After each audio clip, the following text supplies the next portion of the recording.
ॐ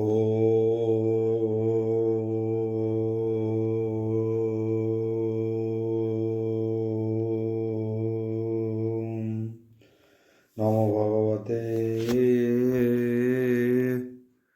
वासुदेवाय। ॐ नमो भगवते वासुदेवाय। ॐ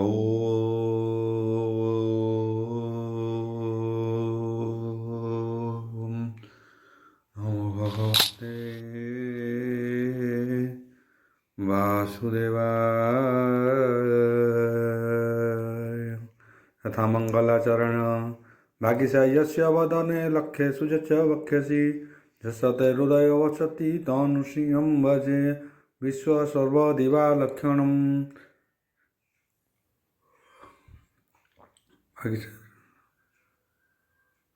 श्रीकृष्णाख्य परध्याम जगध्याम नमामि तत् माधव माधव वश्च सर्वसिद्धि विनायते वंदे परस्परत्यं परस्परं प्रियलोकं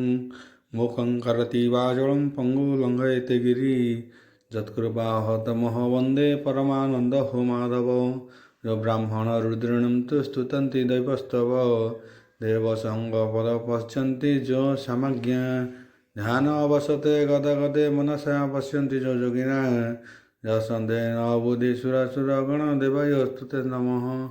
नारायणं नमस्कृत्यं नरचैव नरोत्तमं देवी सरस्वती व्यासं तत जयमुदीरयं निर्गलं कल्पितं फलविमुखाभिद्रव्ययुक्तं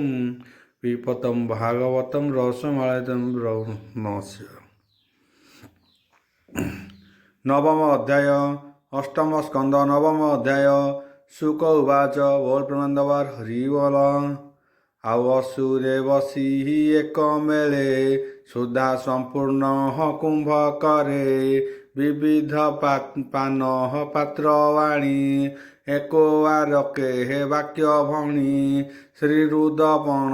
दूर कले दुष्ट आचार आचरिले हेमंते शुण परीक्षित मोहिनी रूपे हे जगन्नाथ मिलिले असुरंक पासे अमृत हरण विश्वासे विष्णु मोहिनी रूप देखी निश्चले कले हे सर्व आखि चकिते अन्य अन्य चाही बोलंती विष्णु रूप मोहि देख ए रूप कांति धाम नवजुवती अनुपम काहू अइला किबा अर्थे पादे चालई दुष्ट पथे हेमंते कही अन्य कन्या आगे पथे मिलिला जाई बेगे निश्चले न बाहरती चाही ओलंती कन्या पासे रही हे पद्मलोचनी सुंदरी जुबा जुबा जनक मनोहरी के तोर नाम किबा अर्थे केणे अइलु कह एते काहार पत्नी तू बोलाऊ ज्ञान हरिलु चाहू चाहू आम्भे जेते कह देवासुरे सिद्ध गंधर्व जे किन्नरे मुनि चारण विद्याधर जे अन्य सिद्धि जोगेश्वर अदृष्ट पूर्व रूप तुही तते न केही न जानई निश्चले जानिलु तो वारता तते बा सर्जिला विधाता प्राणीक इंद्री हरणे मोहिनी आमोहीन अज्ञान कारणे तारूप अति मनोहर तू एबे आंभ बोल कर आंबे जे देवहता नारद आंबे जे देवहता दानवे अमृत पान समभावे ए वस्तु बेनी भाव करी दिय गोपर मा सुंदरी कश्यप पुत्र आंभ दुई केबे आरंभ न पड़ई एत अमृत आंभ पात्रे ଦିଭାଗ କରି ଯଥା ଅର୍ଥେ ପରିସିଆ ଦିଅ ସୁଧ ଚିତେ ସମାନ ଭାବେ ହେ ଆମ୍ଭ ପାତ୍ରେ କେବେ ହୁନ କହିବ ଭେଦ ଯେମନ୍ତେ ଉଭୟ ଆନନ୍ଦ ଅସୁରଙ୍କର ବୋଲ ଶୁଣି ମାୟା ମୋହିଲେ ହେ ଚକ୍ରପାଣି ମୋହିନୀ ମନ୍ଦ ହାସ୍ୟ ମୁଖେ ଆପଣା କଟା କ୍ଷସୁ ରଖେ ଅମୃତ ସମାନ ବଚନ କହନ୍ତି ଜଗତ ମୋହନ। ଭଗବାନ ଉବାଚ ବୋଲ ପ୍ରେମାନନ୍ଦବାର ହରି ବୋଲ। ତୁମ୍ଭେ ଯେ କଶ୍ୟପ ନନ୍ଦନ ଶୁଣଃ ମୋହର ବଚନ ସ୍ୱଭାବେ ସ୍ୱାମୀ ମୋର ନାହିଁ କୁଳଟା ବାଦ ମୋର ତହିଁ ଅସତୀ ନାରୀଙ୍କ ସ୍ୱଭାବ ସ୍ୱାନର ପ୍ରାୟ ଜାଣିବ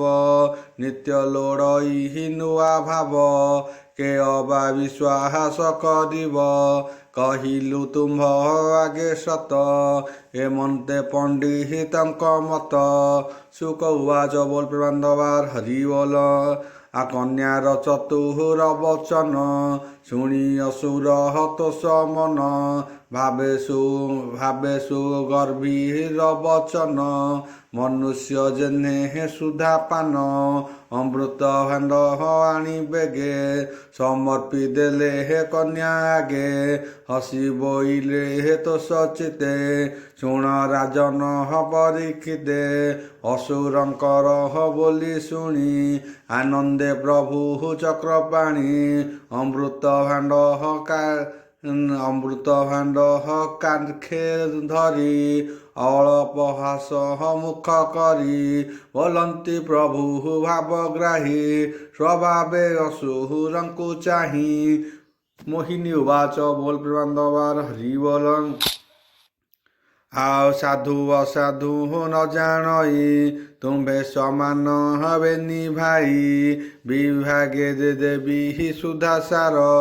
ସଂସ୍କାର ହୋଇ ତୁମ୍ଭ ବସ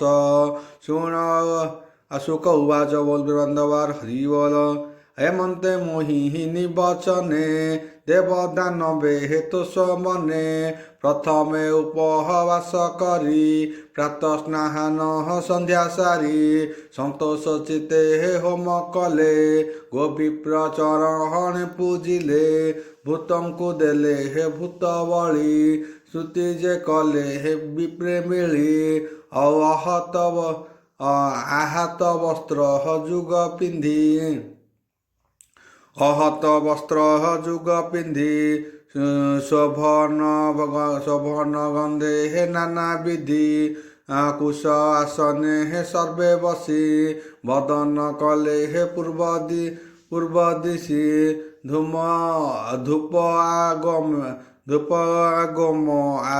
ଧୂପ ଆଗଦ ଯଜ୍ଞଶାଳେ ଆନନ୍ଦେ ବସିଲେ ସକଳେ ସୁଗନ୍ଧମାଳା ଦୀପ ବନ୍ଦୀ ଆବରି ପାନ ପାତ୍ର ଛନ୍ତି ସେ ଯଜ୍ଞଶାଳେ ହେ ନର ହରି ଅତି ମୋହିନୀ ରୂପ ଧରି ଅସୁରଙ୍କର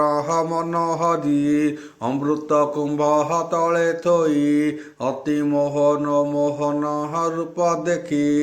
ଦେବତା ଅସୁରଙ୍କ ଆଖି ରହିଲା ହରି ବକ୍ଷସ୍ଥଳେ ସୁସଞ୍ଚ କୁଚ ଯୁଗ ମୂଳେ ହରି ବିଚାର କଲେ ମନେ ଅସୁରଙ୍କର ସୁଧା ପାନେ ଦେବେ ହୋଇଲେ ହେ ଅରକ୍ଷିତ ଏ କଥା ନୁହଁ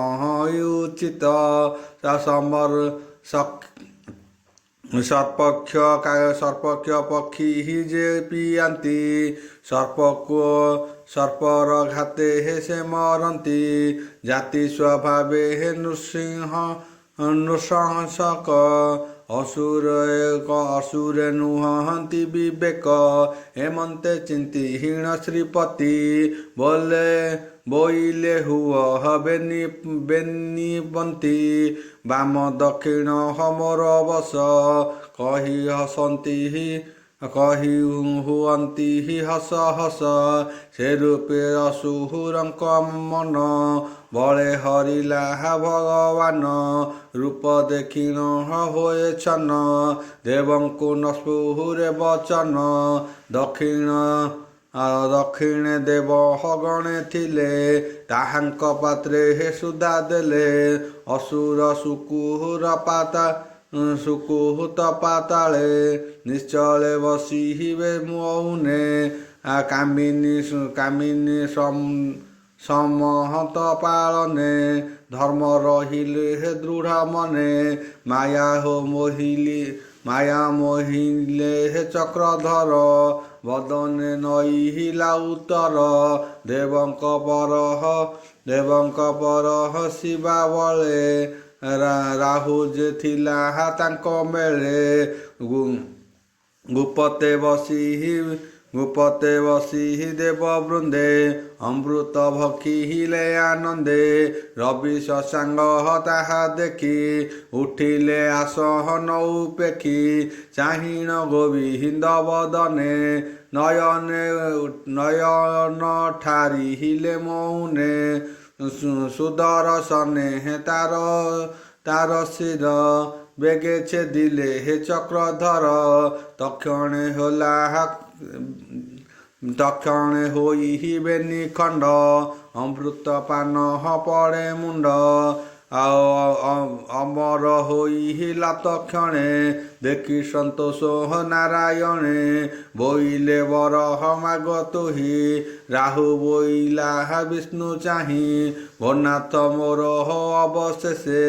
ଅବଶ୍ୟ କରି ବୈଗ୍ରାସେ ଶୁଣି ସନ୍ତୋଷ ମହାବାହୁ ବୋଇଲେ ଏହି ବର ହେଉ ଏମନ୍ତେ କହି ଭଗବାନ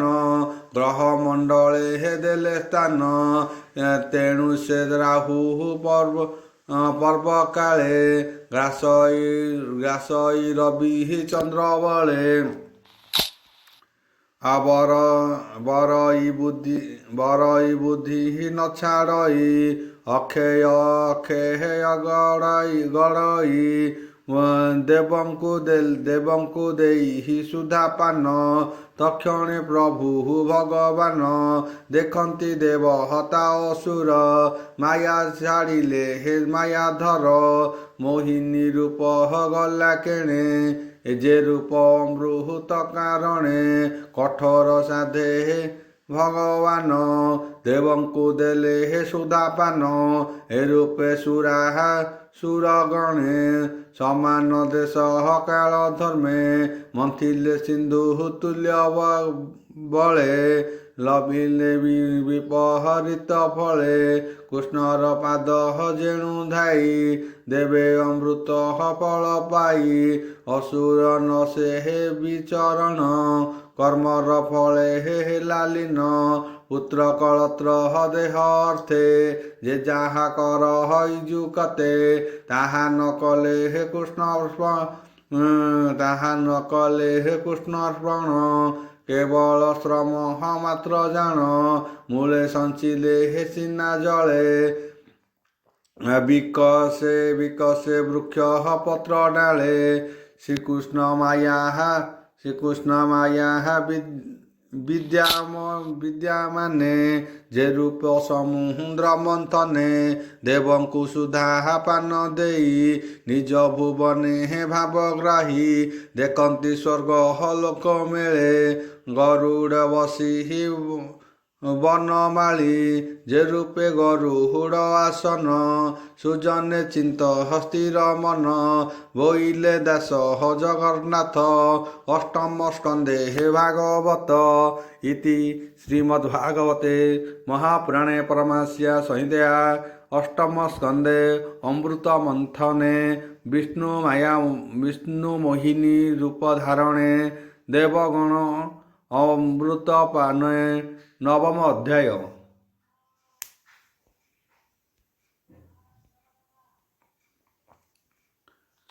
ଦଶମ ଅଧ୍ୟାୟ ଅଷ୍ଟମ ସ୍କନ୍ଦ ଦଶମ ଅଧ୍ୟାୟ। ବୋଲ ପ୍ରେମାନନ୍ଦବାର ହରିବୋଲ। କହନ୍ତି ବ୍ୟାସଙ୍କର ସୁତ ଶୁଣ ସୁମନେ ହେ ପରୀକ୍ଷିତ। ସୁକ ଉବାଚ। ବୋଲ ପ୍ରେମାନନ୍ଦବାର ହରିବୋଲ। କଠୋର ସାଧି ଜାତୁ ଧ୍ୟାନେ ବିମୁଖ ହେଲେ ହେ ସୁଧା ପାନେ। କୃଷ୍ଣ ଭକତି ଯେଣୁ ଚାହିଁ ଅମୃତ ପାଇବେ ସେ କାହିଁ। ଦେବଙ୍କୁ ଅମୃତ ପିଆଇ ଗରୁଡ଼େ ବସି ଭାବଗ୍ରାହୀ। ନିଜ ଭୁବନେ ଗଲେ ହରି ଶୁଣ ପରୀକ୍ଷ ଦଣ୍ଡଧାରୀ। ହେମନ୍ତେ ବିଷ୍ଣୁର ମୋହନେ ନିରାଶା ହୋଇ ସୁଧା ପାନେ। ସର୍ବଦାନବ ଏକ ମେଳେ ଜଣାଇ ବିକହଳ ଅଗ୍ରତେ। ବଳି ସଙ୍ଗତେ ହେ ବିଚାରିଲେ ଯୁଦ୍ଧର ଉଦ୍ୟମ ସେ କଲେ। ଓಂ ଭୂର୍ଭୁବସ୍ୱଃ ତସ୍ୟ ବିତୁର୍ବରେଣ୍ୟଂ ଭର୍ଗୋ ଦେବସ୍ୟ ଧୀମହି ଧିୟୋ ୟୋ ନଃ ପ୍ରଚୋଦୟାତ୍ ସ୍ୱାହା ସ୍ୱାହା ପୃଥିବୀ ଶାନ୍ତି।